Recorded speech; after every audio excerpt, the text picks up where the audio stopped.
Welcome to Reading Out Aloud. Today I will be reading Beauty and the Beast from the Princess Tales. The princesses have a special message for all of you boys and girls. Welcome to our fairy tale world. Listen as we tell you our stories, and you will see that dreams really do come true. Belle also has a special message for you. My name is Belle. I wish I can spend all day reading. My favorite stories are about enchanted prince and princesses. Now let's read Beauty and the Beast. My name is Belle. I lived with my papa, Maurice, in a quiet village. I took care of our small house while papa created his wonderful inventions. I spent most of my free time reading. My favorite place to visit was the library. I was not like all the other girls in town. All any of them wanted was to marry the handsome Gaston. One day Gaston came to my door. He told me that he had decided to marry me. I told Gaston that I couldn't marry him. I wanted to explore faraway places and find true love. I opened the door Gaston was leaning against. He lost his balance and fell backwards into a muddy pond in front of my house. At that moment, an orchestra began to play festive music. Gaston had come to propose to me, and he'd obviously thought I would say yes. A few days later, Papa and his horse, Philippe, set off for an inventor's fair. The next afternoon, I decided to go into town. When I returned home, I saw Philippe in the field, but Papa was not there. I climbed onto Philippe and told him to take me to Papa. He led me to a strange castle in the woods. I found my father inside. He was being held prisoner. Suddenly, I heard a terrible roar. A beast stepped out of the shadows. "What are you doing here?" the monster growled. "I've come for my father. Let him out," I pleaded. The beast refused. I had to do something, so I offered to take my father's place. The beast accepted. He dragged Papa out of the castle and then showed me to my room.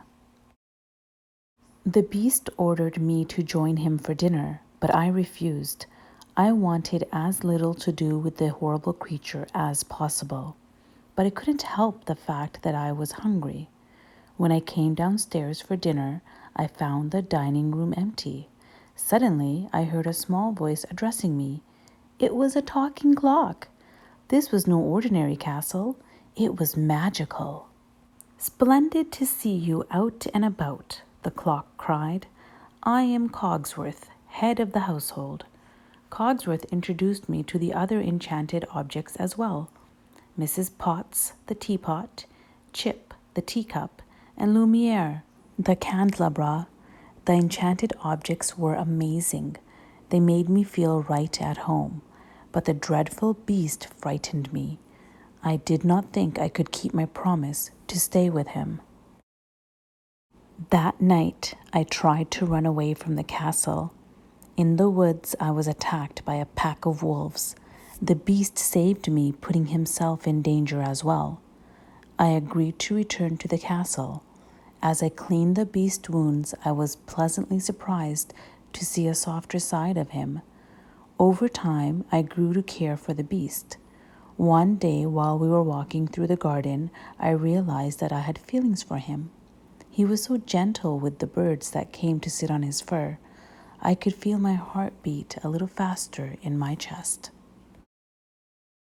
Another day, he showed me his library. "I have never seen so many books. It's wonderful," I cried. "It's yours," he told me.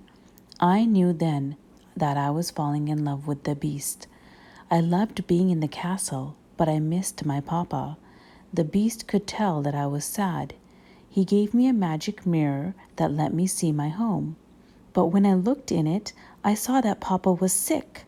The beast agreed to let me go see him. When I arrived in the village, I learned that Gaston and his men thought my father was crazy because he kept talking about a beast. I had to prove that he was telling the truth. I held up the magic mirror and showed them the beast's face. But my plan did not work. Gaston and the men decided to kill the beast. I did everything I could to stop them, but it was no use. I had to warn the beast. By the time I reached the castle, Gaston had wounded the beast. I knelt over him and began to cry. I love you, I whispered. Suddenly, the beast's body rose into the air. A warm, glowing light surrounded him. When the light disappeared, I saw a handsome prince in front of me. My love had broken the spell and returned the beast and all of the enchanted objects to their human form. The prince and I were married and lived happily ever after. Thank you for listening to Beauty and the Beast. Please like, share, and invite your friends to Reading Out Aloud. Remember to subscribe as new stories are added every day.